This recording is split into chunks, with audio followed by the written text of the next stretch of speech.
అన్న ఏం పేరు అన్న నీ పేరు? శ్రీనివాస్. శ్రీనివాసులా? ఆయన ఫోటో పెట్టినావు, బొమ్మ పెట్టినావు, ఎన్ని రోజులైంది పెట్టి? 4 రోజులు. ఎవరైనా తెలుసా నీకు? 100 మందిని ఒకటే గంటలో చంపినాడు. 100 మందిని ఒకటే గంటలో చంపినాడు. ఆయన కత్తే 50 కేజీలు ఉంటాయంట. శ్రీనివాసులా నీ పేరు? ఏం చదువుకున్నావు? చదివేం లేదు. చదివేం లేదు. ఆయన మన హిందువుల కోసం పని చేసిన తెలుసా? అట్లా ఆయన కొడుకు సంభాజీ మహారాజ్. మన సినిమా వచ్చింది చూసినావా? చావా సినిమా చూసినావా? ఎన్నిసార్లు చూసినావు? అదే టీవీలో నేను పోయేదానికి అప్పుడే కాయగూరలో నమ్ముకొని పోయేదానికి అట్లా అయిపోయింది. చూడలే.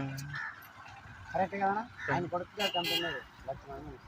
మళ్ళీ ఆయన కొడుకుని జైల్లో పెట్టి చంపినారు. ఎవరు చంపినారు? నీకే తెలియాలి. కరెక్టా? కరెక్టే. ఎన్ని రోజుల నుంచి చేస్తున్నాయి వ్యాపారం?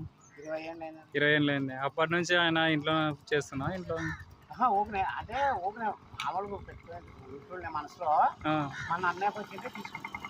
ఎంత పడింది విగ్రహం? అదే 3